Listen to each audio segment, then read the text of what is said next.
Une brique parce qu'on va faire donc une extension de dos à nouveau et ça concernera le bas du dos. Donc on pose la brique seulement quand on est allongé. Alors ça peut être une brique, ça peut être un coussin, ce que vous avez à la maison. Comme vous voyez, les talons sont près des fesses et je vais utiliser la brique dans le sens de la colonne vertébrale. Donc je pose ma brique à peu près au niveau du sacrum. On peut la tenir, cette brique, si on a peur d'en tomber. Pour se stabiliser, on tient la brique et puis on verra si on peut allonger les jambes.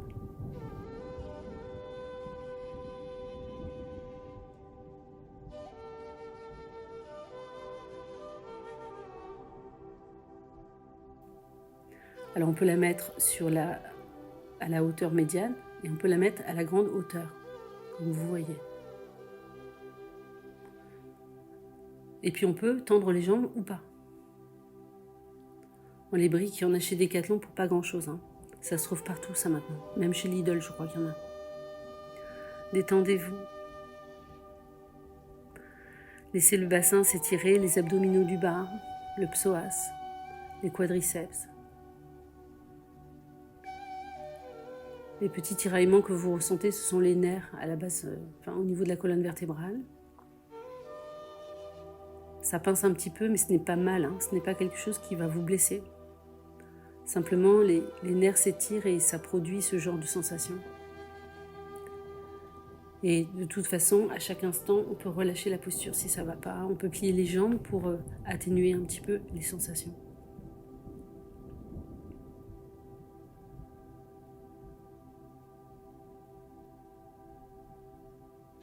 Détendez-vous, lâchez prise. On va laisser le corps travailler.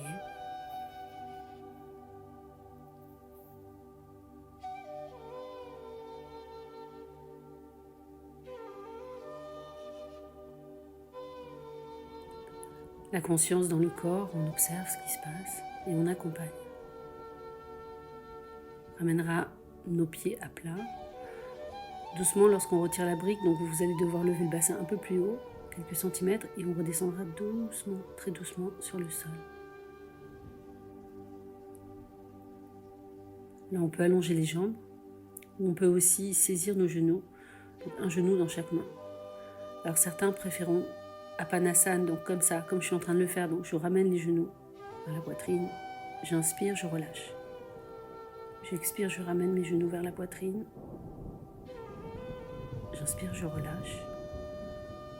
J'expire, je ramène jusqu'à ce qu'il n'y ait plus de sensation liée à cette extension du dos avec la brique. Et puis d'autres préféreront faire des cercles. Alors je ne sais pas, vous faites comme vous le sentez, ce qui vous fait le plus de bien, ce qui vous détend le plus. Faire des cercles, c'est accompagner les genoux dans des cercles. C'est peut-être plus progressif, je ne sais pas. Alors on procédera dans un sens et puis dans l'autre.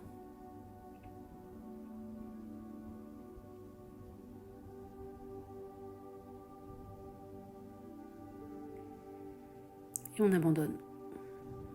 On s'allonge.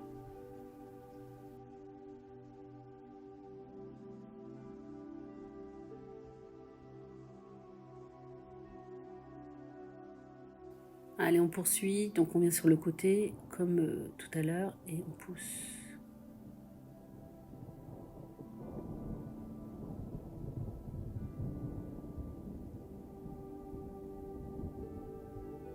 Donc on va venir sur les ischions. Et on va venir dans la posture de la libellule. C'est un écart qui n'est pas formidable, un écart tout simplement. Et on va recommencer notre histoire d'inclinaison sur le côté et d'étirement des côtés. Donc je mets mon coussin à gauche, puisque tout à l'heure j'ai commencé à gauche. Je vais y déposer mon coude et ma main donc par-dessus la tête. Le poignet dans la nuque, mais comme tout à l'heure, c'est la même chose. Si ça tire trop, je mettrai ma main dans mon dos. C'est pas grave, l'étirement se produit quand même. On aura un peu d'épaule en moins, simplement. Et on essaie de se détendre, d'accompagner le mouvement du corps, l'étirement, la base, la respiration.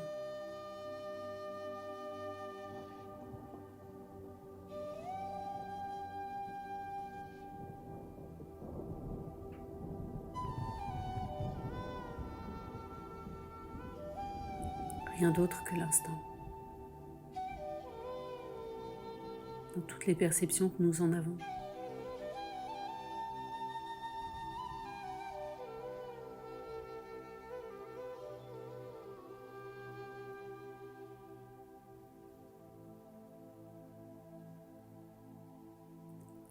Je suis sûre que vous pouvez arrêter quand vous voulez. Et si vous arrêtez avant, je vous invite à vous redresser en vous servant de vos mains. Et doucement, et on ramènera donc les jambes l'une contre l'autre. On va aider le corps à revenir sur le tapis. Et on s'allongera.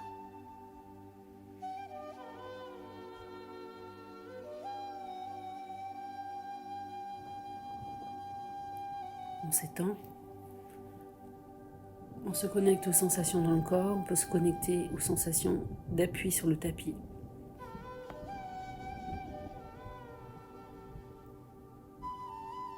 Sensation de la terre.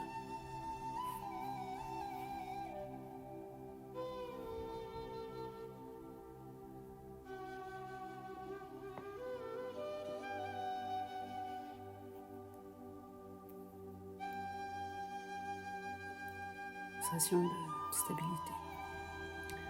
On va repartir de l'autre côté, donc la même chose. On vient sur le côté, je pousse avec mes mains, je me redresse et je reviens dans la libellule. Donc de la même manière que tout à l'heure. Pensez bien que l'écart n'a pas besoin d'être large. Vraiment, faites-le comme vous le sentez.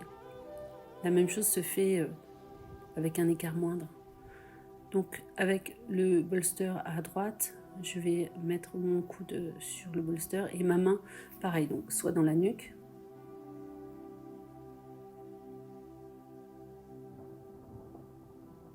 soit dans le dos.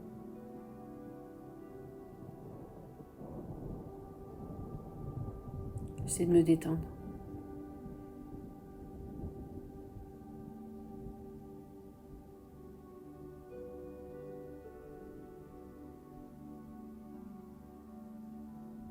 De calmer mon souffle. De ralentir. Malgré les sensations, malgré la difficulté et l'inconfort.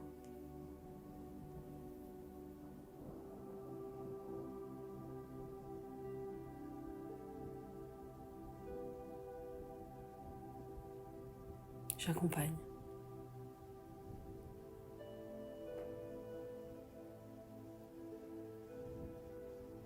Si c'est trop long, libérez.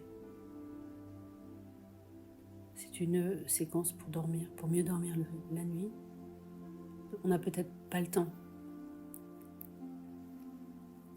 de faire toutes ces postures en une fois. On pourrait peut-être faire la moitié un jour, l'autre moitié l'autre jour. On se serre des mains pour se repousser. Et donc je vais amener mes deux jambes dans l'axe comme tout à l'heure. Et à nouveau, je vais venir m'allonger.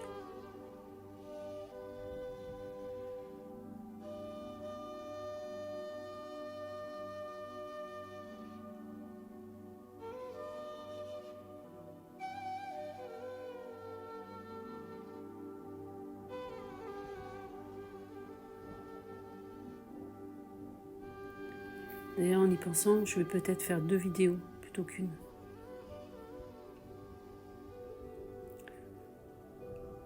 De partie.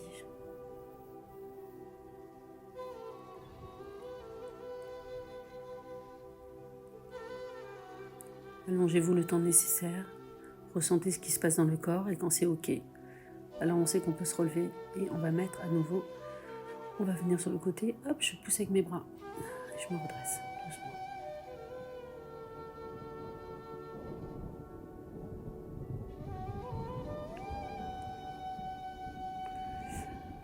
Alors, une jambe sera en extension et l'autre jambe sera pliée.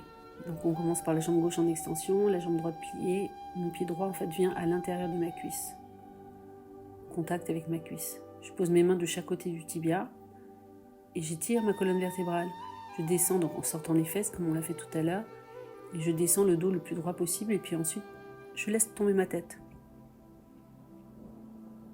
On peut mettre un coussin sous la tête aussi. Vous pourriez même mettre le bolster sous votre jambe pour vous sentir en appui.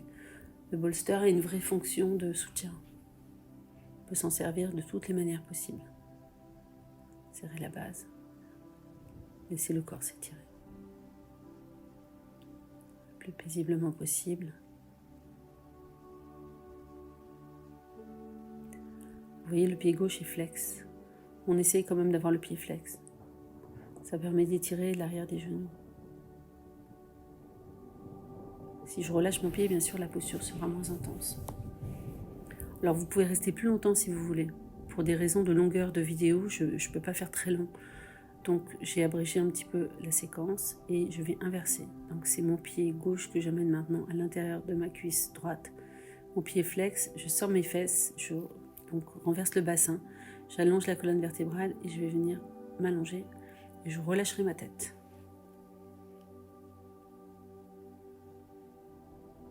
On se détend. J'ai calé ma tête sur le tibia. On peut caler sa tête sur un coussin. Si vous avez des problèmes de cervicales, évitez un petit peu quand même de laisser le poids de la tête s'étirer vers l'avant. Avec mes mains donc posées au sol, je vais me repousser pour ne pas tirer sur mon dos. Je vais libérer la position.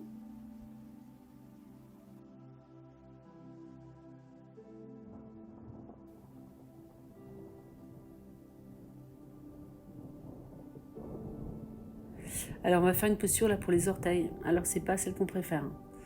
On le sait. Donc on vient en appui sur les orteils et j'ai mis un bolster devant pour les personnes pour qui c'est insupportable parce que c'est pas le but quand même. Le but c'est qu'on travaille mais sans que ça soit trop insupportable. Donc à ce moment-là, on viendra en flexion vers l'avant, on se servira du coussin pour s'appuyer et libérer les tensions donc on impose à nos orteils en étant assis sur les talons. Donc je vais un peu en avant. Par exemple, j'inspire en avant, j'expire, je reviens. J'inspire en avant. J'expire, je reviens donc vertical.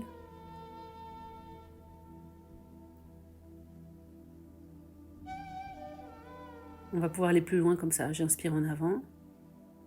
J'expire, je fais mon effort sur l'expire, je reviens en arrière. Puis on appuie sur mes orteils.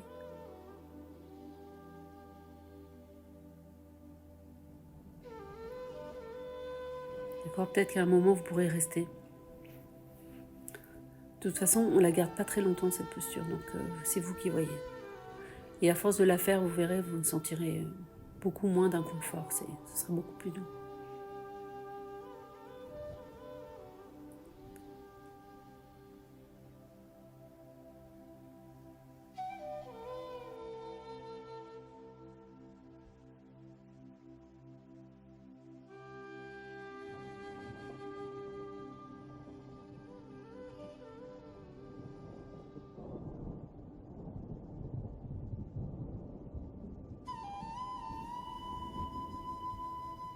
Je pense qu'on a terminé. Merci beaucoup. J'espère que ça vous fera du bien et que ça vous aidera. Namasté. À bientôt en cours ou sur la chaîne.